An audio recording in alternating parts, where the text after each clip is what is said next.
Well, I have a feeling that Charles I is going to go. Charles II is going to go the same way as Charles I. yeah. Yeah. Well, he's got pancreatic cancer, hasn't he? Is that what he did at the moment? So yeah. So because he's a Luton, and Luton usually low down in the leagues to be in the games. Oh, right. Is that why you're asking about EA? I don't know if you can see. Oh, Rich is on. Excellent. There we are. On. We'll fly through these comments now. We bring him on straight away. TR come out today. So yeah, that's one thing we've got to say. Obviously, I know you sent it over. We are live on Facebook, so we cannot mention the name, so we can stick to TR. Swansea Steve is putting up with one finger of ISIS for some reason. Don't know why you're doing that. You're talking full team. Yes, taking full team to Rise September. Absolutely. Literally booked. Can't wait. That's going to be, we'll wait for Rich to be on to speak about that. We really shouldn't mock the afflicted, but they really do it to themselves, yes. Says in GB News, Liverpool car accident, not treated as terror-related children among injured. It said that the counter-terrorism involved last night. I don't know whether or not they've been ruled out now, but they were most certainly involved last night. And smiling, there we are, look at this. I was thinking of you this morning, Titch. I remember Tommy told us, we told you himself, that that you remind him of his mum, short and feisty.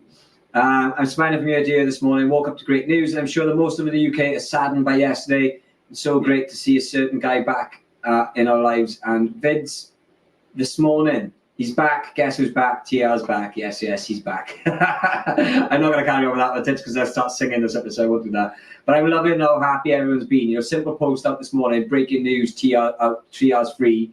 You know, on Facebook, lots of traction, so brilliant.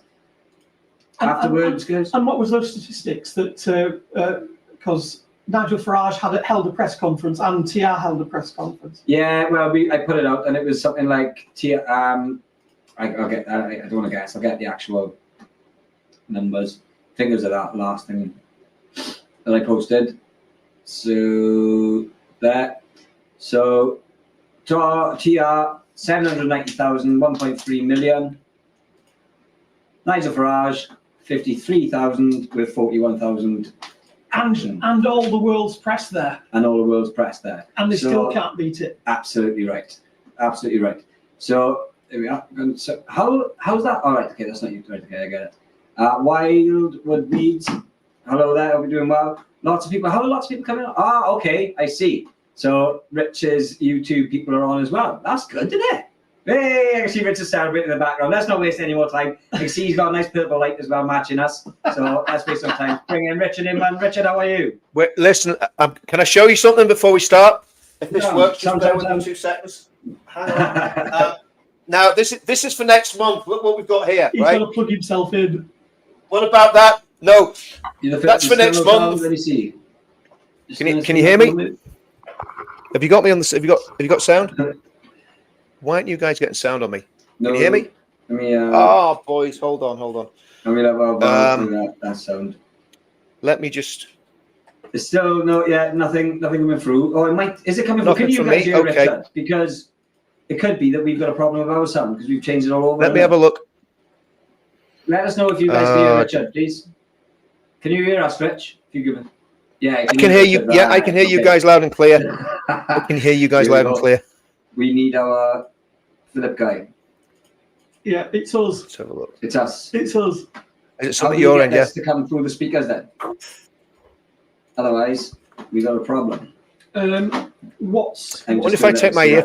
I'll try to take my earplugs out. No, that's going to mess up, isn't it? That's microphone. Right, everyone's hearing. Cheers. The guys are hearing both of us here. Unfortunately, some setting says it'll come through the TV. Can you put an earplug in each? Ring us and have it through the, Potentially, but it's just something. There's going to be a delay, though. Yeah, well, there's going to be a delay. It's better than this. Tell you what, volume mixer. So kick me out, and then I'll come back in. But I've seen him since the get days. He's free indeed. Free indeed. Basically, the sound should come through the TV. However, it's not. Troubleshoot sound problems. Let's go. Can you hear Val now as well? Yeah, basically what's happened, we've changed the streaming platform. Since doing that, we've had a problem with, what I could do is just bring it up on here and watch the live, but it's a delay. Yeah, there'll be a delay, guys. You say kick him out so we can come back in. Right, okay. Yeah, kick me out and I'll come back in. Done, gone. It is definitely us. Is the volume up? Yes, the volume's up. I'll go double check. Yeah, it's definitely up. Give it a shake. Turn it off, turn it back on again. Speaker setup. Could it be there? Stereo. I'm going to set up open sound settings. That's what I did it last time. I'm going to change it there. Look, see, saying choose your output device, TV, work. Input this microphone. This is frustrating. Hello. Yeah, the problem is now is that we want you anyway. So what I'm going to do? Oh God, this is a nightmare. Isn't it? Let me ring Rich up, and we'll just listen to the phone. Right. Yeah. Maybe that'll have to be done. Yeah, I know we can hear us. What it is the sound for some reason. As soon as we go on the live, it doesn't come through the TV. Hi, sir. Yeah, we're gonna listen to you this way, Rich. Okay, I don't think there's much of a delay, so that should be up the road. I'm just hoping that it does pick Richard up. Okay, keep bringing me in and see maybe. There I we think go. the guys in the comments can hear me. Yes, they can hear you. That's fine. It's us. It's basically the TV. All the setup is new, and the volume isn't coming through the TV for some reason. Okay. So, Okay. I will keep. Hopefully, everyone can hear. Well, I'll tell you what I'll do. What I'm going to do, I'm going to take my earplugs out, right? So I just got you guys on the whatchamacallit now on the phone. Yeah, so we'll be kind of synced on the phone, but it'll be a bit like watching an old kung fu movie. We'll be like. Well, from what I can see, it seems to be going okay. It seems to be in focus, so that's good.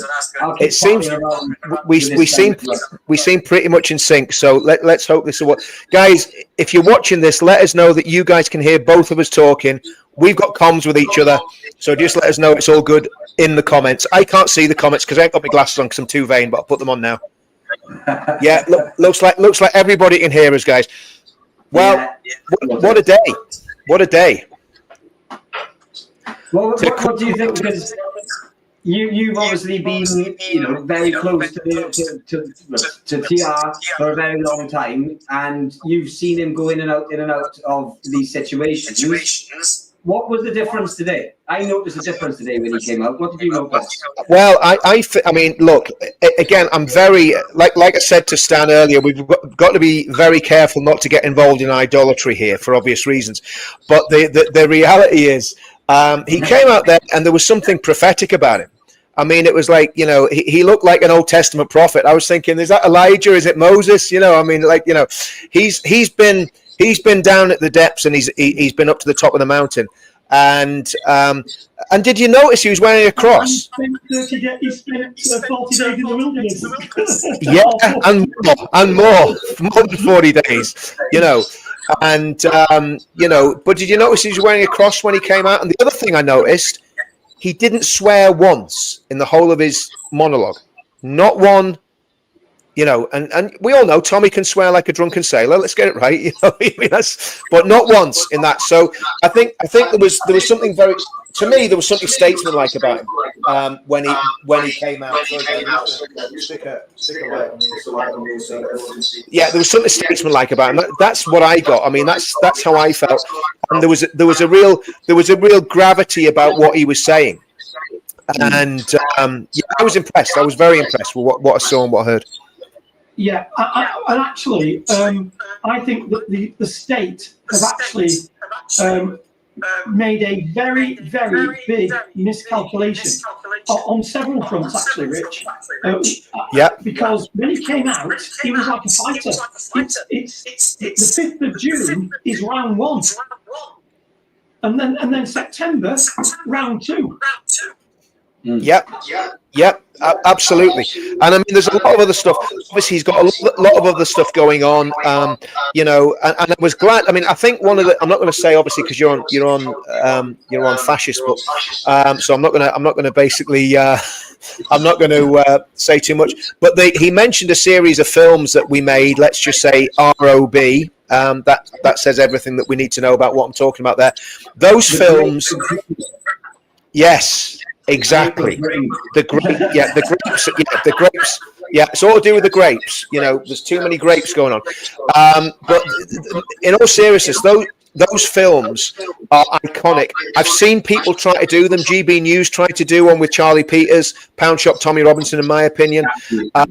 Absolutely not, you know, not in the same league. People need to get to those films and watch those ROB films, because those ROB films, I mean, making those films, I was obviously, as you know, involved in doing the preliminary interviews with all the, well, not all the survivors, three of the survivors I interviewed before the films were made, and it changes you when you interview them.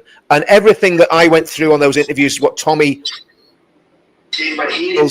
in the. Am I muted there, guys, or can you still hear me? Yeah, I can still hear you. Okay, let me know you can hear me in the comments, guys, because I saw something. I think I might have gone here. But the reality is, people need to watch those films. You can get them on Rumble. So you go into the Urban Scoop channel on Rumble and watch those movies. There's 5 of them so far, right? And each one of them, if that doesn't make you take a deep breath and go, "What the heck is going on in our country?" then there's something, you know, there's something really, really badly wrong with you. And so he was pushing them, which I thought was great. Again, the Uniting the Kingdom thing. I think one of the things that I hope happens now Tommy's out. So can you okay. now from the Are we on? Yes. So, it should be sorted now. That should be much better. Are we good now? Can you hear me? Can you guys hear me? Loud and clear. Oh, brilliant. That's perfect. Even better. Good stuff. Yeah. The other thing he was mentioning, obviously, in the speech was, as well as, I mean, he mentioned a lot of stuff, but the Uniting the Kingdom event on the 13th of September. I think that's going to be an absolutely massive event. I think it's going to be the biggest free speech event probably in British history, possibly in world history. When you think about the people that are actually potentially, we're not going to give anything away about who's going, but I've heard some of the names, and man, there's some very, very powerful people going to be coming to that if everything falls into place, and you know, conversations are going on with the police now and all that sort of stuff. So there's a lot going on in the background already on that, and this is the key though. This is about bringing people together. And I was chatting to a guy, I'm not going to say who he was, very, very prominent in reform, and he was agreeing that all infighting, all bitching, all backstabbing, all backbiting has to stop. We need to find a way of bringing this whole thing together. Everybody knows my thoughts on Farage and reform, but by goodness, if we had a way of basically bringing all these streams together, you know, all of them, right? That would be, and I keep going back to it. I think the only thing that's, well, there's a few things that are going to do that. One is Tommy and the Uniting the Kingdom movement. The other one's the Pledge. They're the only, because obviously the Pledge has the ideology and Tommy has the popular support. Tommy's support now, his stock will be rising ever higher. He is going to be, by the time he gets through these ridiculous, you know, and to me it's vexatious, these vexatious cases that he's got coming up. By the time he gets through them, his stock will have risen so high no matter what happens. And you know, and I tell you what, I you know something, I mean, I'm being careful what I say here, but if they manage to get a conviction on this to me, what is a horrendous, vexatious situation, if they get a conviction on any of these cases and send them back to prison, I think we're in a different dispensation there as a country, because I think there will be a lot of people taking to the streets. Now, as I've always said in every single one of my streams, if people take to the streets, it's imperative that everybody stays peaceful, stays within the law, and does everything with dignity and in a way that doesn't make us look like savages, right?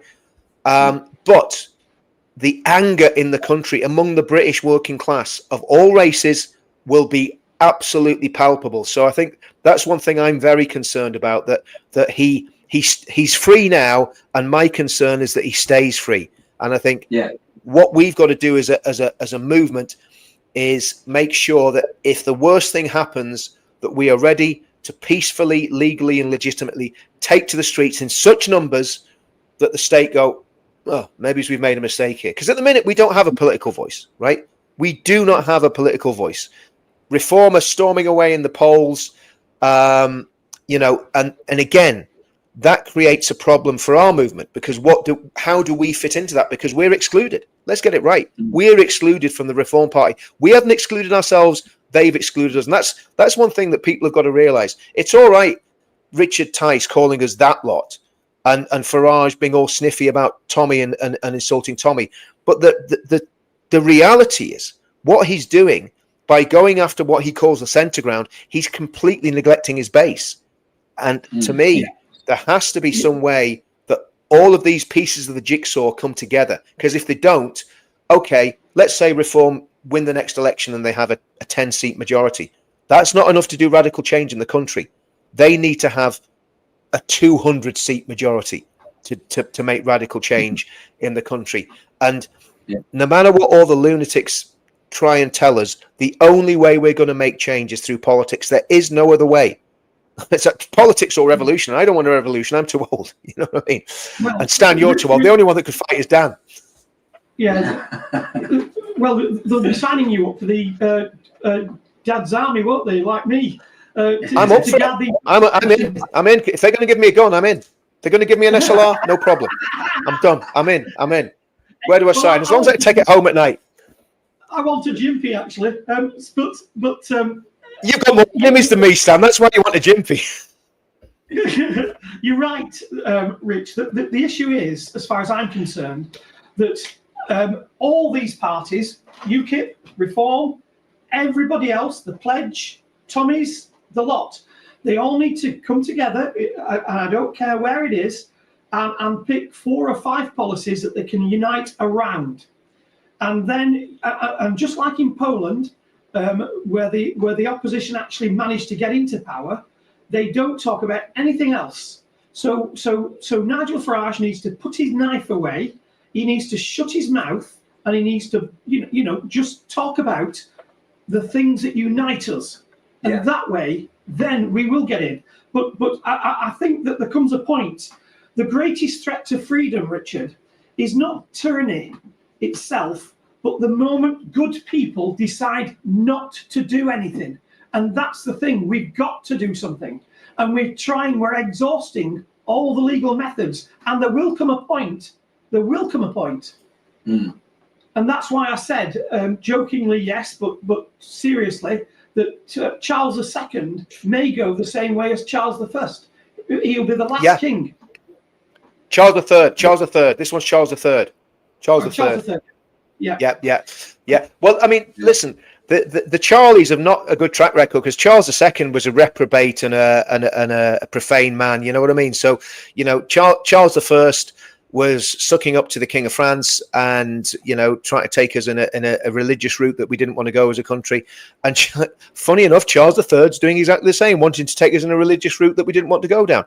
And again, I'm not going to say any more than that, because obviously I'm very aware of the channels that we're all on, and we don't want to get banned and all the usual stuff. The only place we can tell the truth now is X. And I think, do you know what, guys? One of the things I've been thinking about is the problems that we got with Fascist Book and YouTube's is basically they are not free speech platforms yet.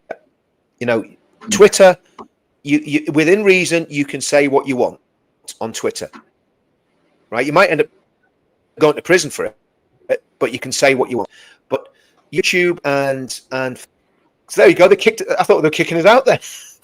But YouTube and Facebook, we still do not have free speech on those platforms. And that's something that I think our American friends, as well as standing up to Keir Starmer, I think they need to stand up to their own social media platforms that are still not giving us all the free speech that we need. Because if YouTube was like it should be and Facebook was like it should be, We wouldn't be checking ourselves every 2 minutes going, oh, we can't say this, we can't say that. We wouldn't be picking, hitting people in the comments.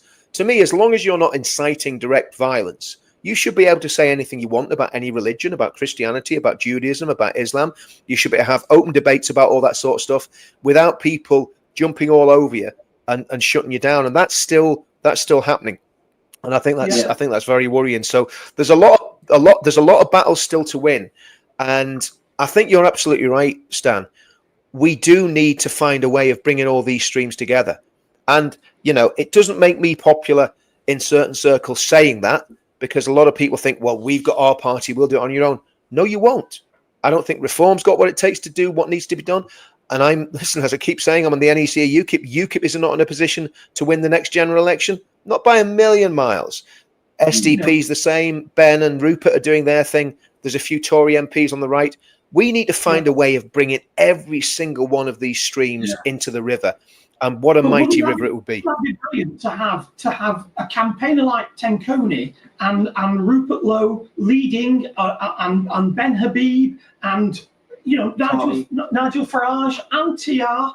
Although TR said he wouldn't go in politics, but the thing is, it's best to have the best people around the table, not a select and let's see, noodle by. I'm more like, I'm concerned the fact, I'm with Wales, it's a bit different because we got elections next year. Unfortunately, we've got no choice but to push reform in. We ultimately, it's not about getting reform in, it's about getting Labour and Plaid Cymru out. And we've got a year to do it, and there's nobody else even that can scratch the surface. UKIP, they might stand 1, 2, 3 candidates, but ultimately, what is that going to do? We need a majority of someone, and even if it's just a stepping stone. Now, I do think that as it stands right now, it's a long time till the general election, and a week is a long time in politics anyway. But as it stands now, I think, like people needed, as much as Labour, nobody wanted Labour to get in, they needed to get in. Because now they're under a microscope more than they've ever been. So people needed to see them in power to see how bad they are. I feel similar to Reform. I think the people who are pinning their hopes on Nigel Farage being the saviour need to see them get into power to see that he's not. And I think, the next 10 years are going to be vital, crucial to the whole country. I agree, Dan. And this is what worries me about Reform. If it's just Reform, right, this is the worrying thing. And like I say, I've got loads of friends in Reform, so I'm not attacking people that are in Reform, but I am attacking the leadership of Reform for what they've done and for the way they've deliberately alienated a massive part of their base. And that's always been my issue. You and I, if anyone was in the For Britain party, which was saying exactly the same as what Reform are saying now, maybe as it was talking about the demographic that we can't mention a bit more than Reform are, but the policies were the same. It was, in fact, some ways they were more moderate.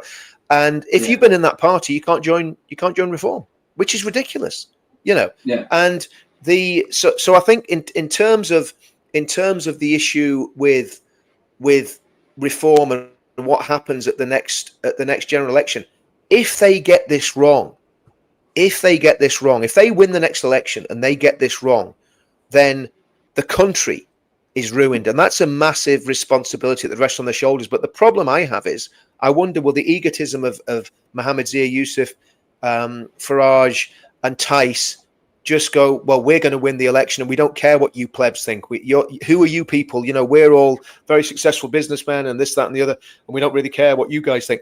And that's what worries me. That's really what worries me, because the British working class are very, very good. They've got a lot of common sense. That's the one thing about us. The British working class have bucket loads of common sense. And that's why we didn't get involved in politics for years, because we just saw politics full of, university educated numpties that went straight from the university to to being a sped or being a journalist, and then straight into, or a lawyer, and then straight into politics. They'd never had proper jobs in their lives. None of them got their hands dirty. None of them have dug a hole.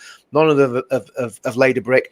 And, that's what we're dealing with. I think they've got the hands dirty, Richard. Well, that's covered in blood. Absolutely. Yeah. Totally right. Yeah. Absolutely. Yeah. I think someone in the comments saying there just now, we haven't got 10 years. I agree. I don't think we have 10 years either. I think that is governed. That what I meant by that is, if Reform get in, I think the first step of change is Reform, and in Wales especially, and the good thing is, if they do get in Wales, and they do completely wipe out Labour and Plaid Cymru, there's 3 years worth of work that they've put in that anybody else, who's maybe more hardline than Reform, you've got a step to beat them over the head with. There's so much wrong with Wales. Yeah. They could easily, if they mocked up in Wales and they didn't do anything, well, there you go. That's what you can expect in a general election. So the one after September of the United Kingdom needs to be in Wales. It needs to be. It does, because we'll be butting up against the general election, and we need to get everybody rallied and energised, and that would help. It would really shake the country up. Ultimately, it could start in Wales. You could see a Reform government come in and really shake things up. Absolutely. And that could be that spark that lights. When are your elections? Your elections this year, or when are your elections? May. Done. May next year. May next year. Sorry, Stan. What did you say? Did you say that the next demo needs to be in Wales, or the one after September 13th? We need to keep an eye out for Wales, because we'll be running up against a general election in Wales, and we need everybody here to London might be a bit too far for them, but if you hold it in the capital of the country, energize the people here, and rally a rallying cry. Yep. Well, we've got an interesting situation with the pledge, because we've got 50,000, about 54,000. I took all the duplication out because there was about 70,000 people on the database, and when I looked at it, there was a whole lot of people that signed up twice. So we got about 54,000 people signed up to the pledge, and obviously, this is what people don't understand about the pledge. The pledge is not a street movement. We don't want anyone to go out on the street with the pledge. The pledge is literally a set of principles and ideas. It's an ideology that is there to call to account the politicians. So in other words, if somebody's signed up to the pledge in a certain area and they've got, say, 1,000 people in that area, they can go to the local constituency and say, here's the principles that we believe in. Will you support them to whoever the local candidate, whether it's Reform or UKIP or SDP or Tory or Labour? Obviously, Tory, Labour, Tory maybe, Labour, Liberal Dem, they're never going to support what's in the pledge. And it's not extreme, it's totally moderate. But that can be used as a lever to find out exactly the temperature of the politicians in those areas. And you go to your local politician, you send him an email, you say, this is what we believe in. We have 1,000 people in your area, or 10,000, or whatever it is by the time we come to election time. And you can literally swing elections in some areas. There's some candidates are winning by 6 votes. That means all you need is 20 or 30 people signed up to the pledge in some of these constituencies. You'll actually knock people off their perches, right? And that's why, I think it's a really important thing. So in the Welsh election, we could actually, in the Welsh Assembly election and in the Northern Ireland elections, I think, which are about 2027, I think the Northern Ireland elections are, we could test the pledge. It was too early to do it in these local council ones, and they're not as important as Assembly and national elections, obviously. But we could test them in Wales and see if our ideas work, and if we can actually swing a few seats for whoever is actually going to say, yes, we agree with those principles. Because it'd be very interesting to see if people in Reform couldn't sign up to those principles, because that would beg a lot of questions about Reform. And that's the thing about it. This pledge is the people's pledge. It's basically ideas that came from, the seminar that we had in Fleet Street in 2024, where we sat down and worked out what the principles were. So and of course all the, Lawrence Fox was there, Tommy was there, Carl Benjamin, Calvin Robinson. There was a whole lot of really, really clever people there that went to that. Katie Hopkins. So that's come out of a place of 10, 15 years of activism from all of us. And the ideas in it are ideas that no right thinking person couldn't sign up to. Is that what I'm saying? Wouldn't be able to sign up to. Because so if you go to a politician and say, can you sign up to these principles? And it's things like, getting rid of net zero, stopping immigration, against, some of the transgender madness that's been going on. A lot of the stuff's actually happening.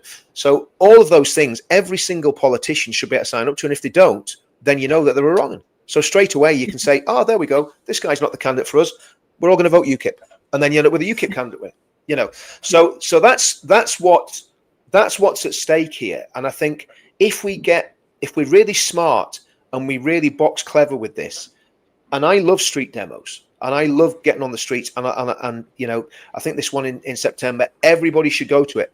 But here's the thing: street demos don't win elections. It's what happens in the ballot box, and it's what happens with various different lobbying groups. And you know what? The Muslim vote are all over this. They're doing it. They know exactly what they're doing. And of course, let's get it right. We know what's happening with the Muslim vote. We know who's pulling the strings on the Muslim vote. I'm not going to say any more than that on this channel, but we all know what's happening. But they're all over this. They're getting people to vote. What is the web address for the pledge? Okay, it's the pledge. Yeah, it's the pledge.org.uk. I'll put it in the comments here. The pledge.org.uk. Put my glass on here while I'm doing this. Pledge.org.uk. .org.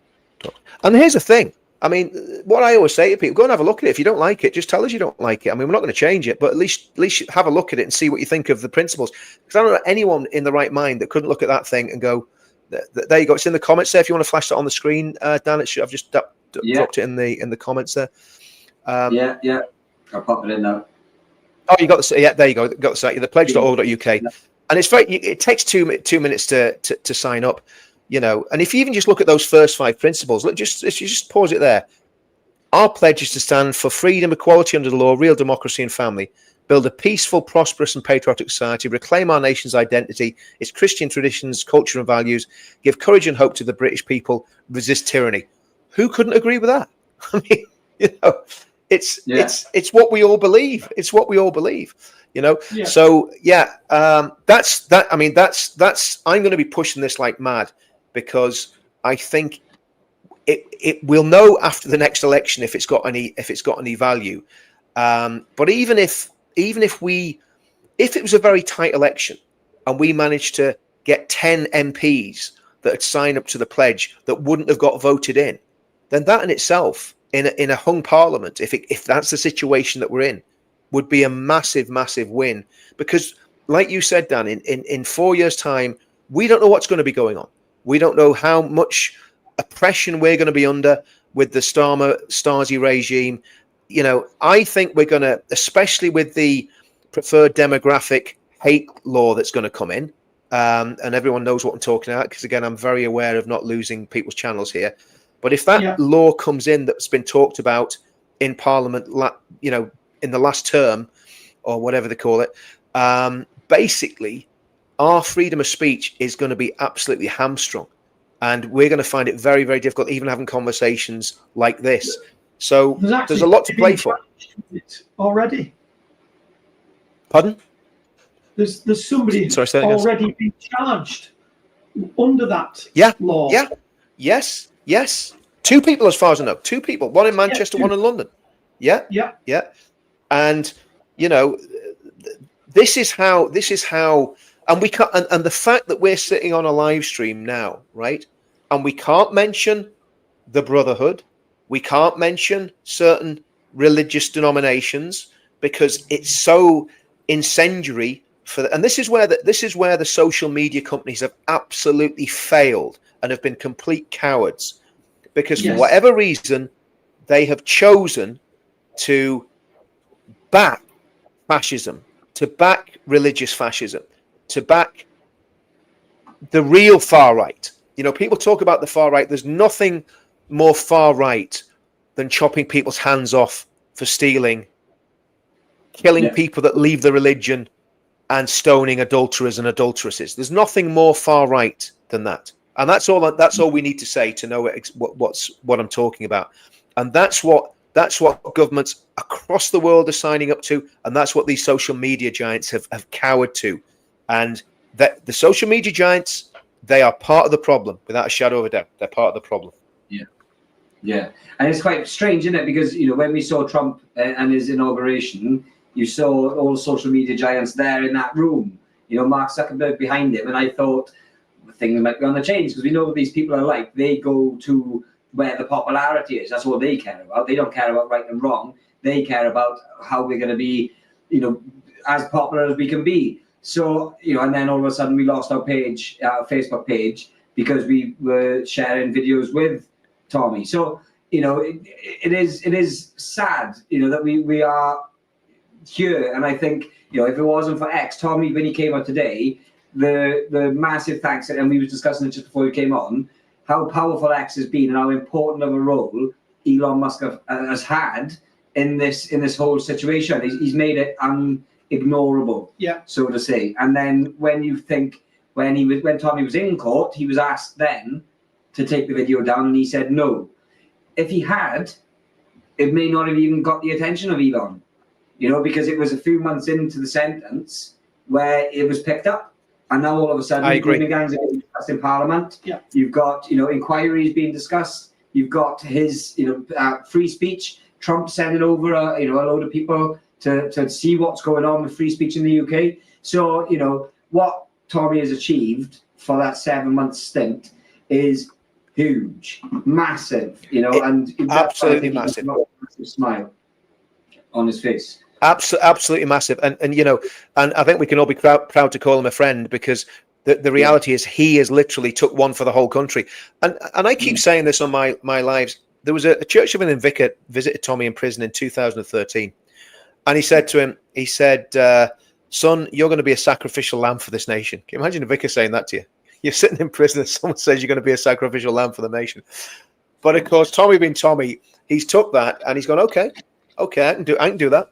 That's my job. I'll do it, and he has done it. And a lot of people have fallen by the wayside. A lot of people have not lasted the course, but he's there, and he's fighting on, and he's still standing, which I think is absolutely incredible. I think the social media stuff, I think this is something we're talking about. What these guys running in behind Trump, and I think what's happened is there's probably a different set of rules for the US than there is for the UK.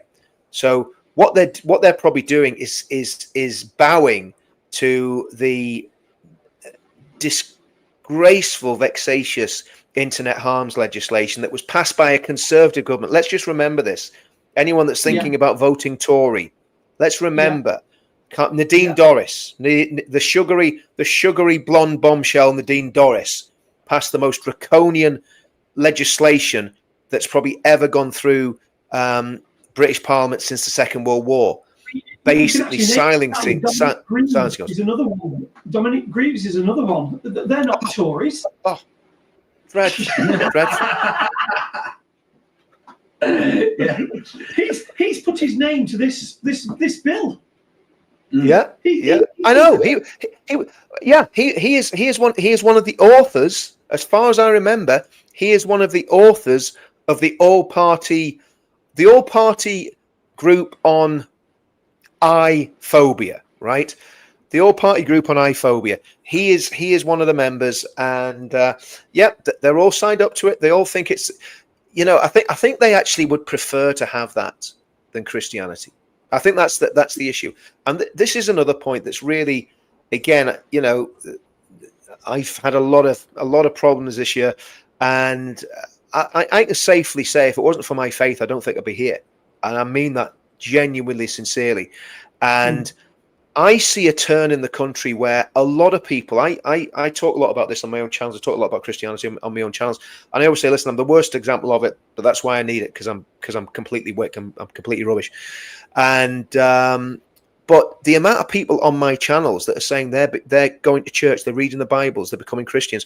And I think the only counter to the real far right, the fascist religious ideologies that are out there, is genuine Christianity, and I think we're going to see more and more of that, and a lot of these guys that are extremists on any side, whether it's the far left, the far right, religious extremists, they become Christians. They would be the best sort of Christians, because all their extremism would be put into loving their enemies, turning the other cheek, not gossiping, not lying, not stealing, not doing all the things that we shouldn't do, So it is a I think it's a massive thing. And I keep going on about now, guys. I'm talking about faith, family, flag all the time. Yeah.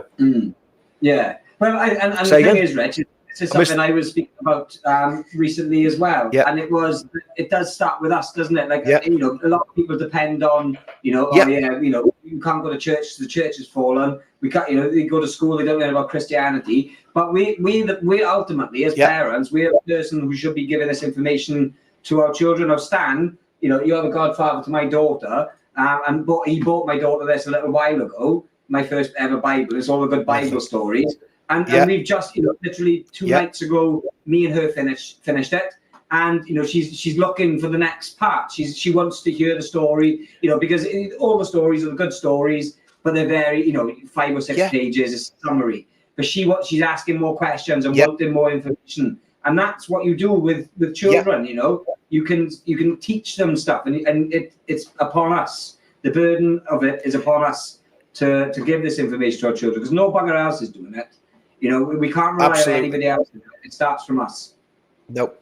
And it always has been. It says, I think it's in Proverbs, it says, train up a child in the way he shall go, and when he's old, he'll not depart from it. So, I mean, the reality is, if you instill those ideas into kids, I mean, if you ask the average, and I don't mean this to be patronizing, right? But I would say, if you ask the average Brit to reel off the 10 Commandments, that they couldn't do it off the top of their head, or ask them even the Lord's Prayer, something basic like the Lord's Prayer, they probably wouldn't be able to do it. And that's how much the nation has done. And that's not a judgment on those people, by the way. That's a judgment on the education system, which when it was set up was completely Christian. It's a judgment on what's happened in families and what's happened in the churches. I heard. I don't know if you heard this. Did you hear about Canterbury Cathedral? Sorry, go on. Go on, Stan. You're quite right.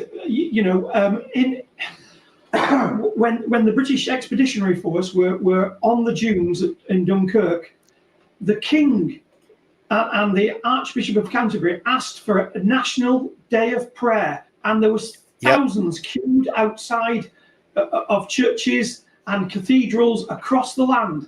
And God stopped the wind and the waves, and those little boats managed to get our troops and the French troops off those dunes. And that was a miracle. And then, of course, you had Billy Graham in the 60s, also filling stadiums like the old Wembley with no place to sit.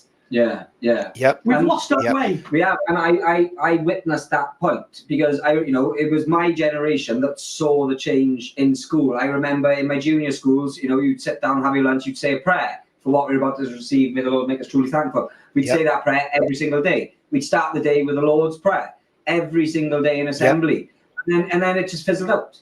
And by the time 2 years into comprehensive school, it was gone.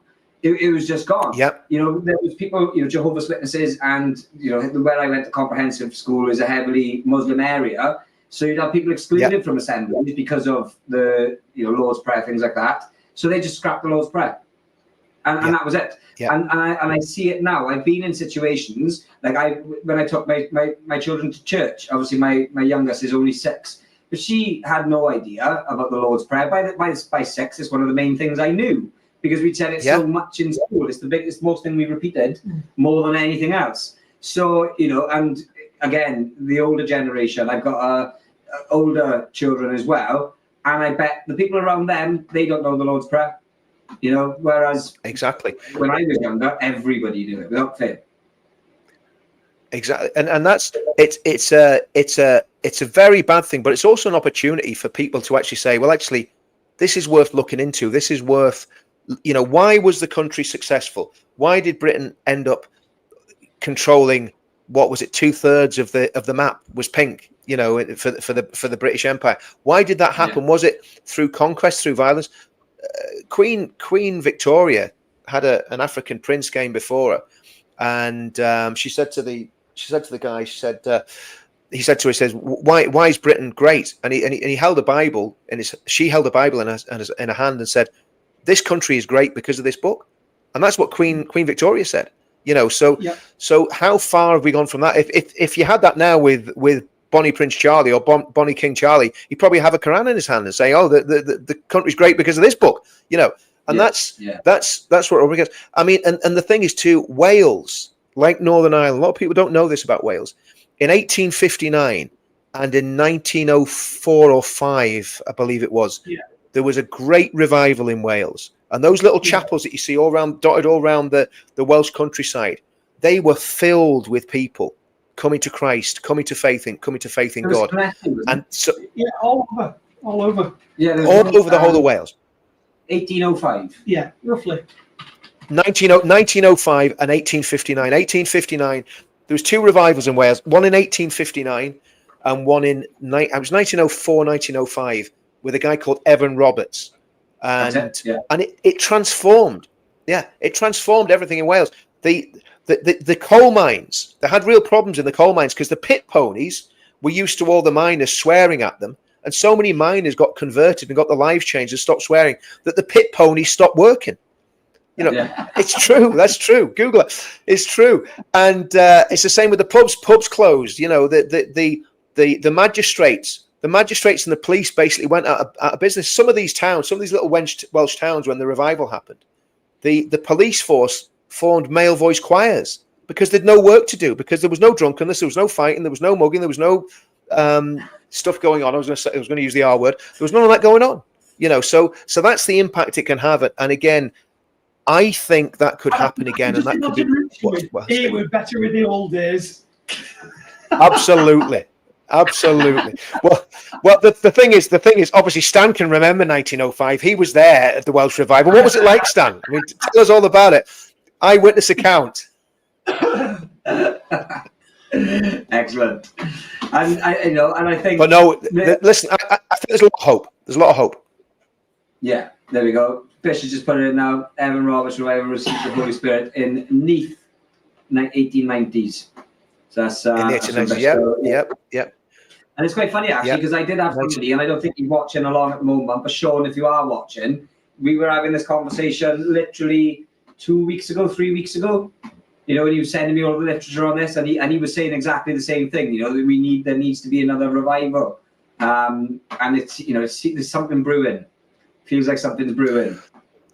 There is, and what you said, Dan, was very important as well. There, that it starts with us. Because, man, I mean, like, we're all a mess. Like, I mean, let's just get it right. We're all a mess, and we all need sorted out, turned upside down, shaken up, and made right. And it does. It starts with every single individual, every single one of us, and that's what we all, I think, we all long for. Is this? There's Kieran. Yeah, I mean, Kieran's a great guy, and he gets it because he knows he's Pentecostal. I mean, he knows what needs to happen. Yeah, and it's interesting, because that's what you said. I was just looking to see if I've got the book here, but I haven't. And interestingly enough, it's an Ant Middleton book, and it's either, it's not that old, is it? Fear Bubble or First Man in, one of them. And I listened to it first, and it was years ago, right? These books are quite old, and it was 3 words, and that's what literally thought, right, well, that's what pushed me to do it. And it was everything starts with you. And I think that's beautiful, because you've got no excuses for, ultimately you don't have an excuse for how you react other than yourself. You are the only person to blame for what you do and what you don't do. So if everything starts with you, then that's a way to look at it. If I want something done, I've got to do it. Simple as that. And I think that's what people need to live by, because if everybody's waiting for someone else to do something, nothing's ever going to get done. Whereas if everybody takes it upon themselves to do something, we achieve so much. If you just look now, there's 2,048 people watching live. That's a game changer. Oh, I mean, do you know what? I did a stream this morning, right? And it was just me on my channels. We 4,700 people at 9:10 watching a stream of our friend, getting his thing out, right? And just absolutely incredible. I did one yesterday with maintained a couple of thousand. It was a lunchtime one, so there's so much going on. But I mean, I think this idea of personal responsibility, and I've always said, I would say 90% of the problems I've had in my life have been down to me, nobody else. Do you know what I mean? It's been me that's caused the problems and nobody else. And I think if we can get to that stage where we can identify where we've gone wrong, and then what we can do to fix ourselves, and then fix everything else around us. That's that's a huge thing. And for goodness sake, anybody that's backbiting, slagging people off, hating people, just stop. Just stop, because it's such negative energy. It's such poison. It's not helping anyone. One of the things I've always loved about Tommy, I've never heard Tommy say a bad word about anyone. Literally. I've never heard him personally attack someone, either, off camera or on camera. I'm on about people in our movement, ever. He just doesn't do it. Yeah. He just doesn't get involved. And this is something that, and I've been guilty of it. I know I've done it, numerous occasions. I've said stuff I shouldn't have said and done stuff I shouldn't have done. But again, if we're going to win this, we need to have that unity. We need to be, if we're in a group called Uniting the Kingdom, well, my goodness, we need to unite, don't we? And stop fighting among ourselves. Do you know what I mean? Yeah.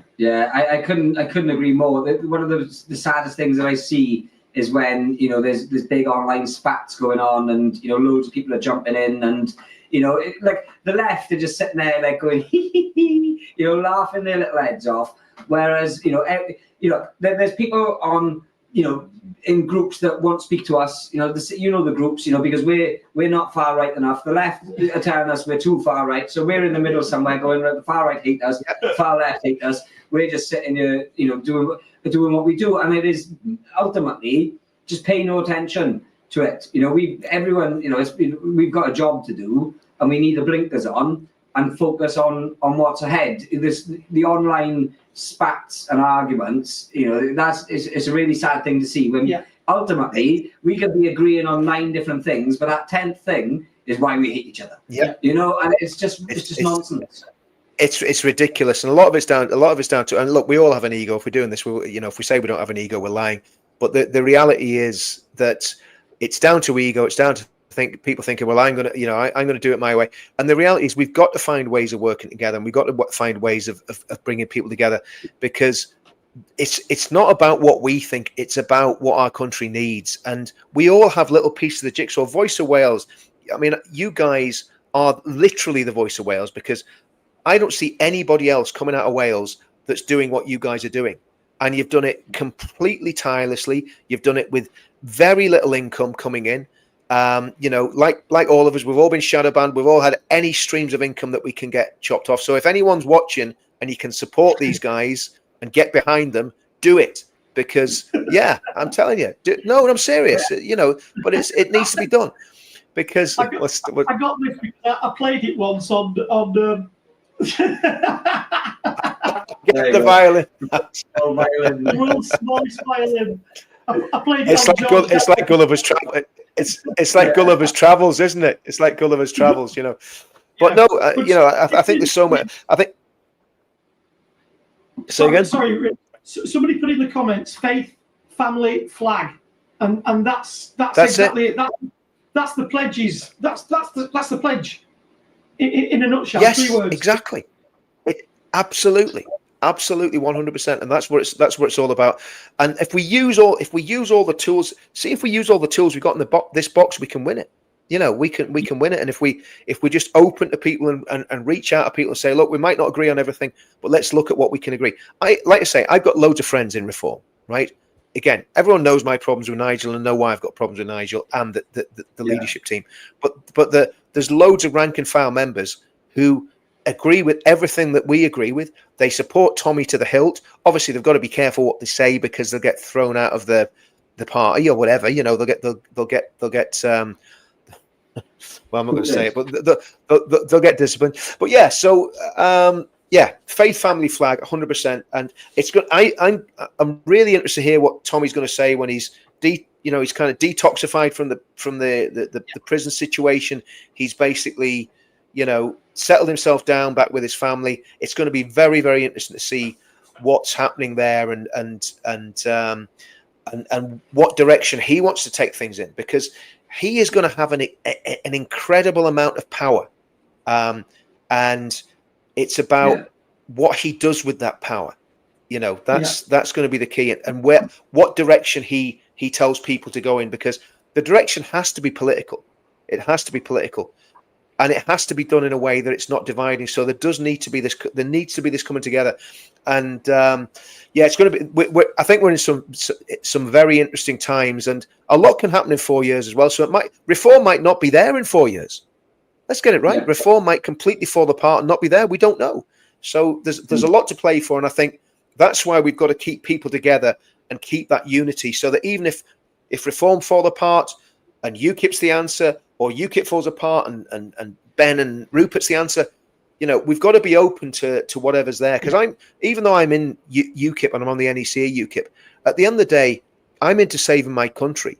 If UKIP isn't that method, then I'll leave UKIP tomorrow. If I realise that UKIP's not the right thing to save the country, then I'll not be there. And it's I think that's where we've all got to be at. We can't be dogmatic, sectarian in terms of what parties we support. We've got to look at how we can work for the common good and what we can do.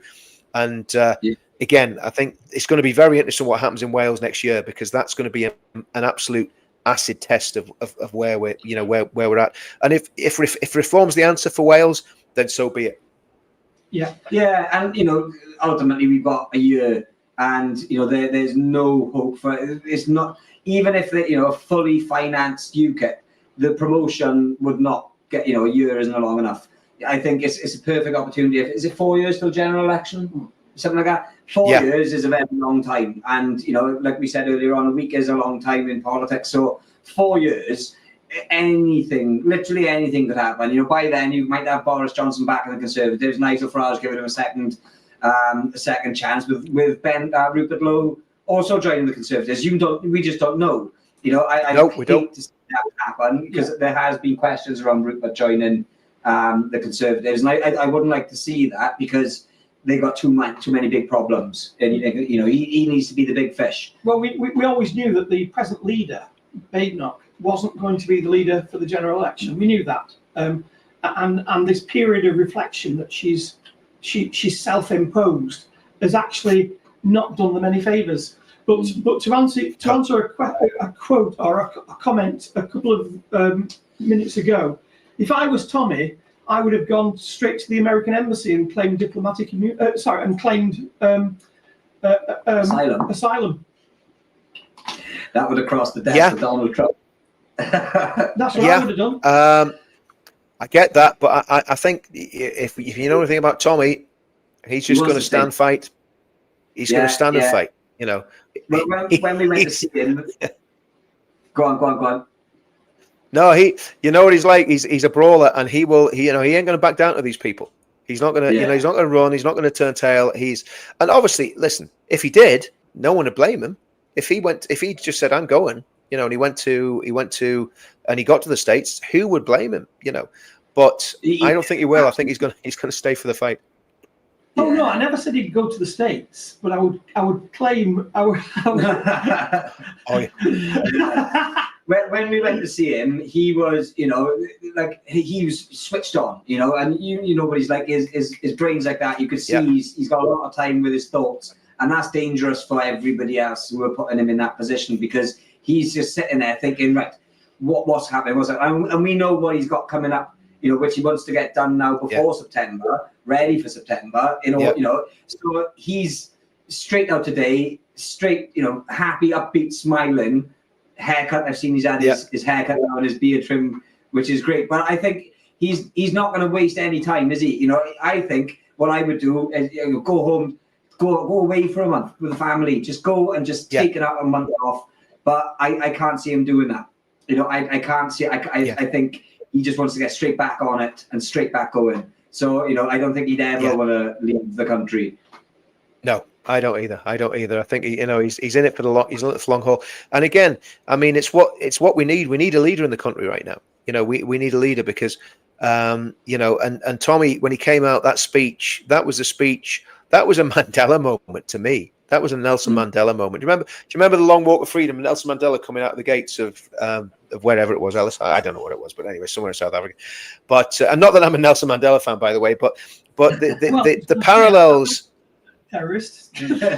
Well, he was exactly. He was a terrorist. Absolutely. I mean, this is the whole point. I mean, he was a bona fide, leader of a terrorist organization. Whereas Tommy, is a journalist.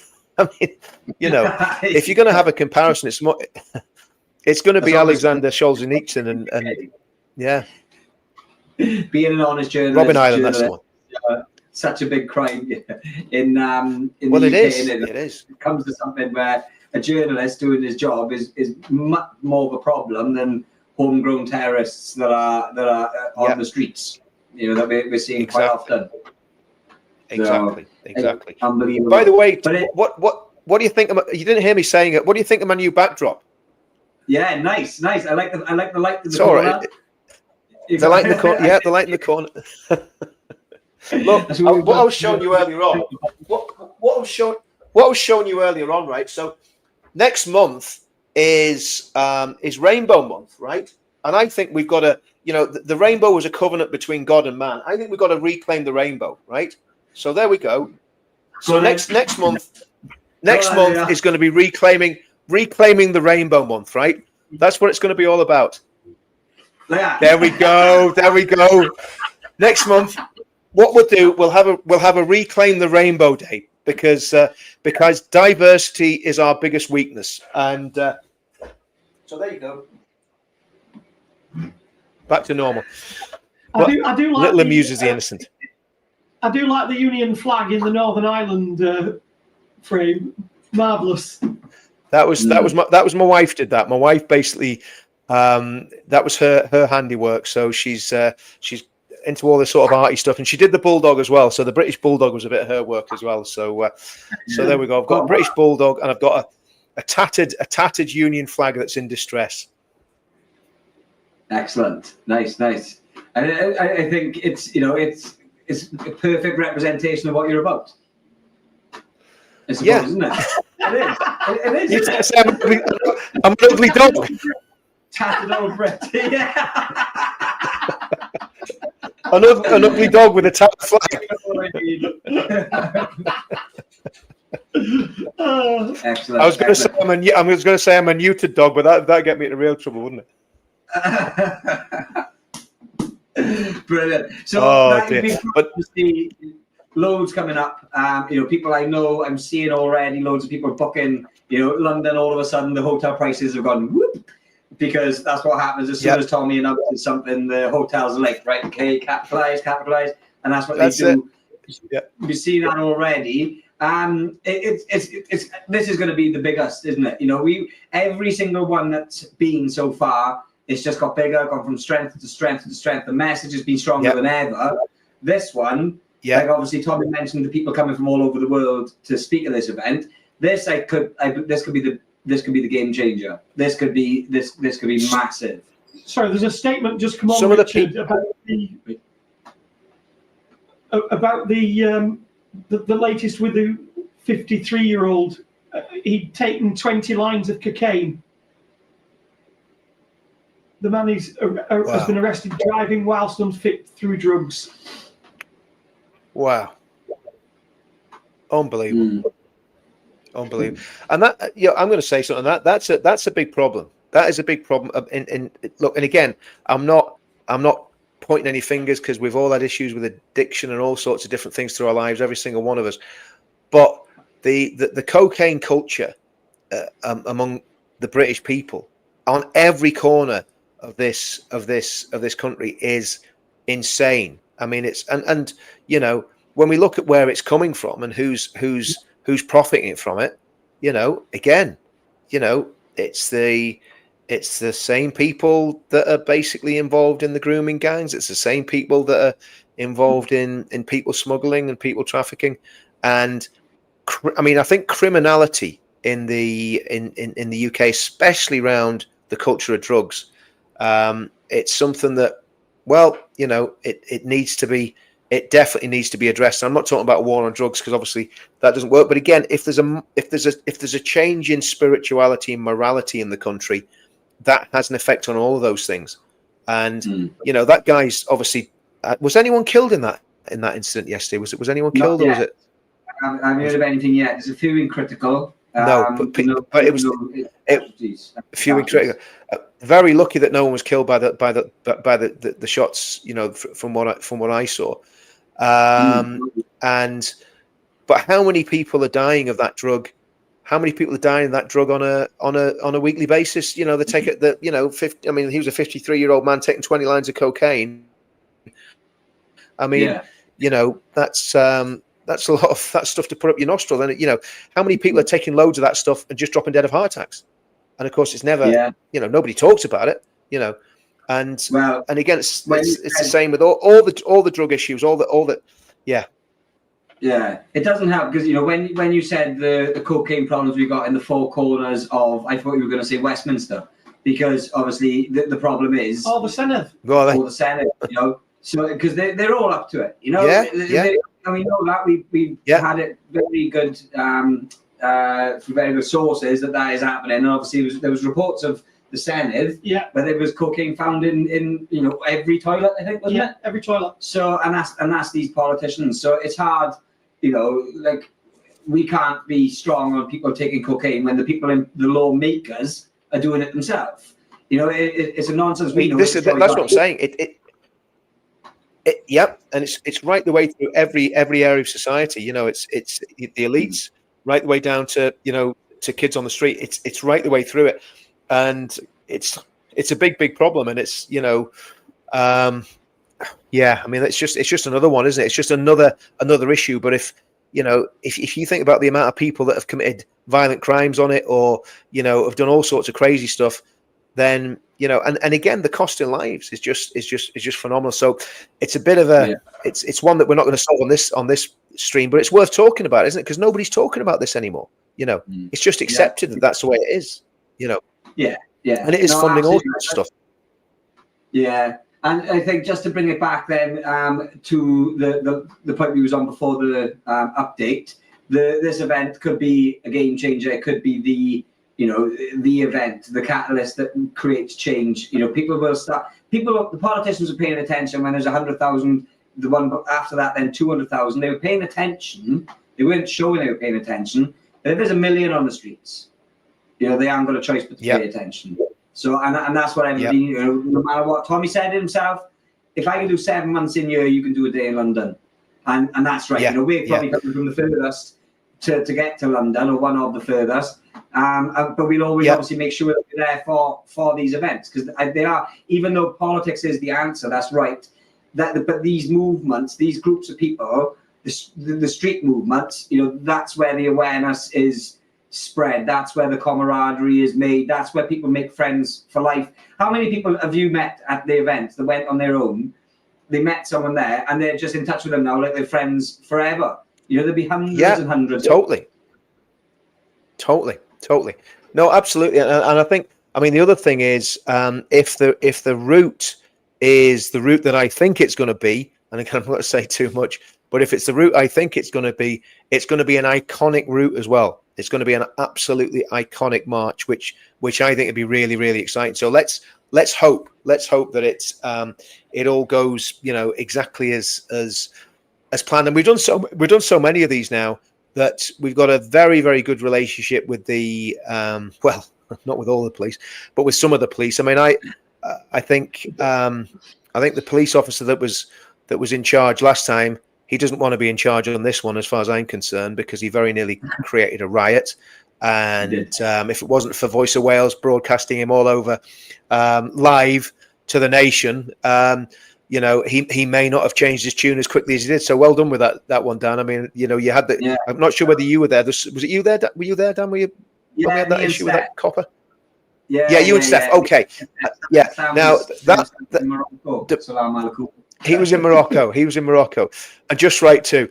But you know that situation. If you guys hadn't been there with a camera and it hadn't been explained to that officer, who was he? I mean, it wasn't like he was the sergeant or just some bobby on the beat. He was the guy in charge of that whole operation. I'd been liaising for about a month and a half, right? And he literally decided he'd start nicking people outside Waterloo Station for standing on the pavement, you know.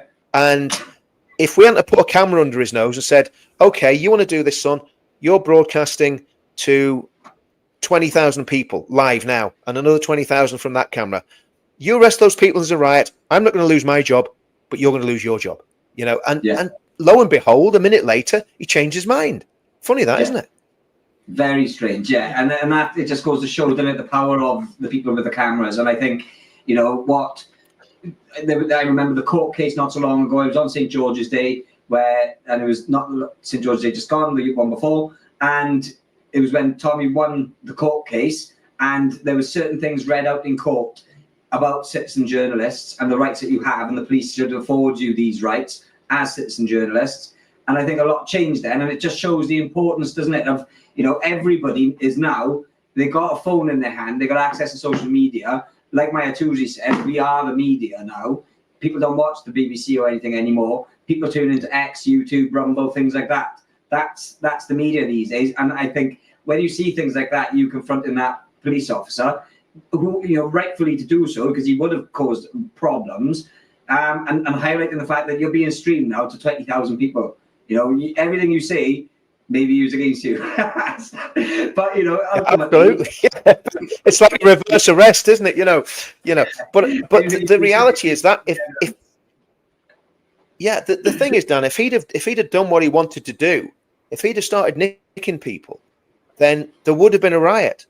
And why would an officer who's been liaising with me for over a month suddenly decide he wants to start a riot at that event?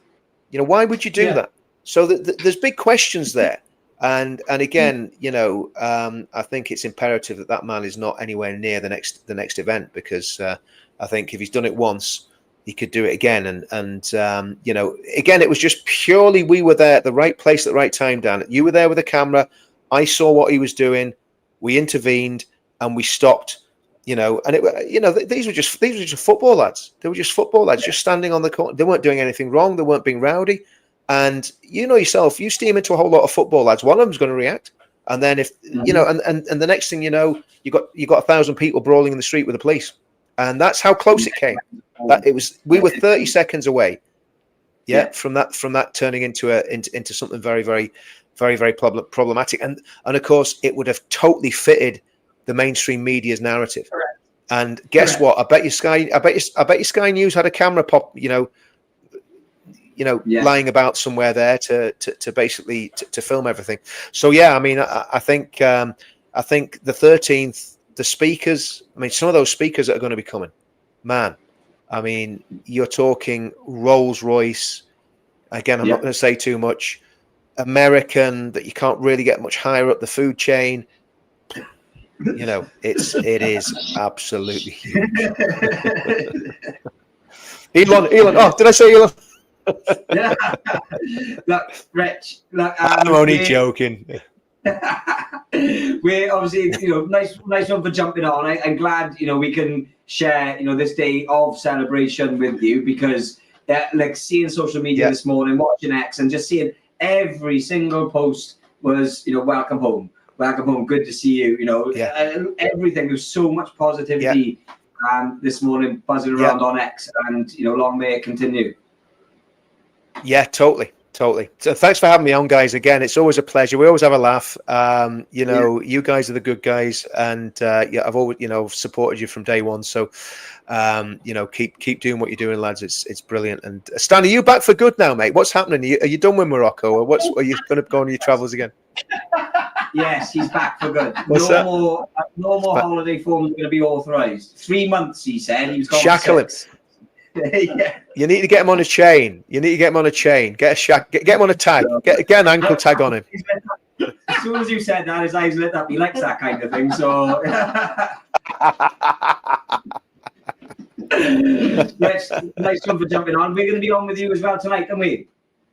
Yeah, 7:00. So we better go away, get something to eat, and then we'll be on. We'll be doing it all again. 7:00. I better set this thing up.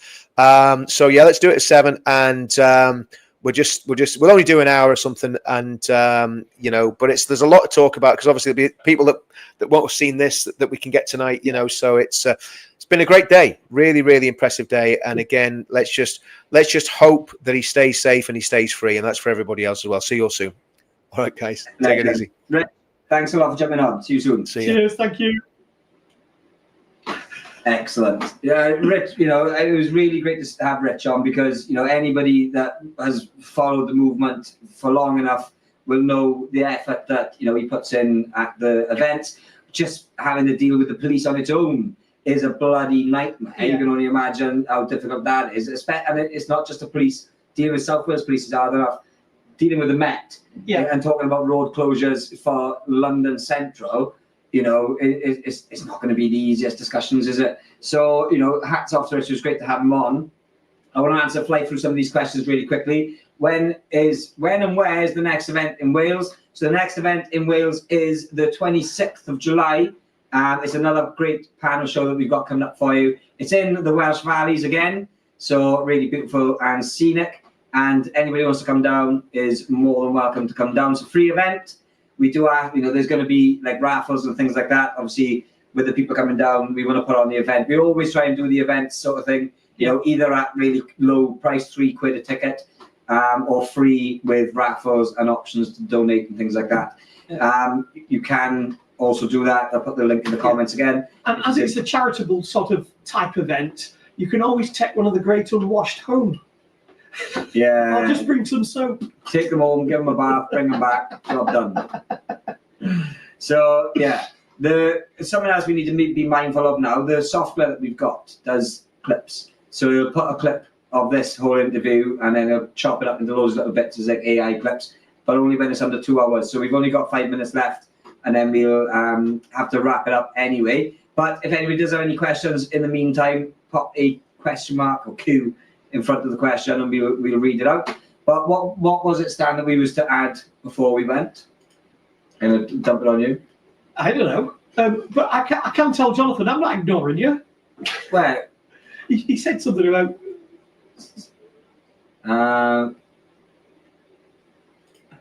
So is Tommy guaranteed to be at the 13th September rally, just with his court cases and that? Well, the court case coming up is going to be just, I guess, like a plea hearing and case management. So in this court case coming up, they're going to say guilty or not guilty. He'll probably say, well, I don't know what he'll say. I won't speak for him. I guess not guilty. And then they say, okay, this is blah, blah, blah. How long are you going to need? How many witnesses? Da, da, da, da, da, da, da. Right, okay, that case is going to be listed. They'll check, they'll ring. We got this date, yes, we got this date. That sound. That's when we'll do it. Who knows? If they do, right? Imagine this. TR goes to court in June next week, right? They list him a trial before September. Ricky Jones, however, Labour councillor, is still out on bail. Yeah. After did he admit guilty? Did he go guilty? No. Not guilty.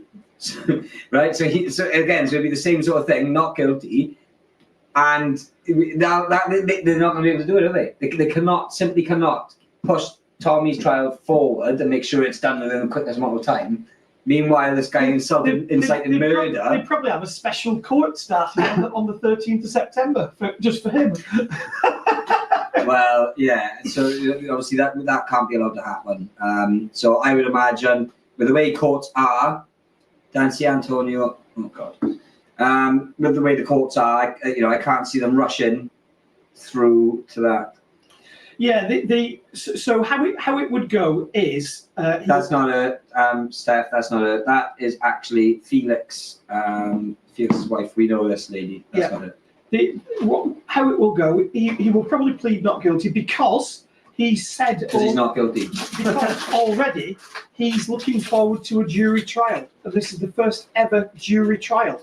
So then there'll be some argy-bargy as to how many witnesses and and in all honesty, they probably won't have them by then. So then there'll be a case management later on in the year. And then there'll be a date set for his trial, which is likely to be next year, but it'll clash at the same time that they're setting with the terrorist charge. So that's, unless of course they expedite it all up. I mean, you know what the Labour government's like. Well, they can't do that. I'm sorry. With Ricky Jones out, the charge, causing someone. Oh, sorry, you caused them a little bit of fear. By saying, well, you were doing it, should I do it? By cause them fear by saying you're going to do what they're doing.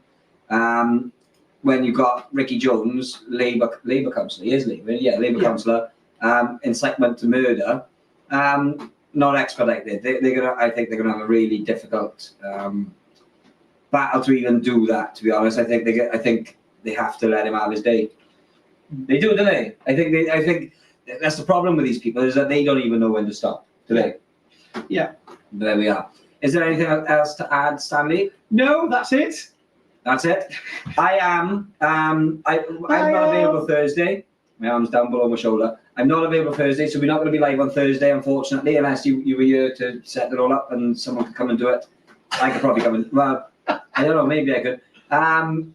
However, this weekend, I'll have a bit of time, so hopefully we get a live done on the weekend if Stan isn't ill. Remember, he was going away this weekend, and I know I feel rough. I feel rough. I was. Yeah, I know. I was speaking to you on a Friday night that you don't remember. Do you remember? No. So good show, guys. Peter, thank you very much for jumping on. I'll give you advance notice. We are going to be more structured in future. We're going to make sure that we're not just popping on and doing them here, there, and everywhere. For the people who are watching along on Richard's channel, we're going to ride his wave a little bit here. So you can follow us on X at VO Wales Official. And you can follow us on Facebook, Voice of Wales 2025, and you can follow us on Rumble. All them 3 platforms we are live streaming on every single time we do go live. So if you did enjoy the show, please do follow along on there. But like I said, we are going to be more structured. We are going to set days and times where we're going to do it. Chances are we're going to aim for 2:30, Tuesdays, Thursdays, because that's when local seaters finish. And we want to make sure that we don't clash with them. So yeah, that's that. Nothing else to add, Sam? Nope. Right, there we go. We'll end on. We need to get our new songs on there, but obviously we're on YouTube as well at the moment, so we won't play that. But we'll end on the outro, and we shall see you on the weekend. Ciao for now. Ciao for now.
Tongues of fire.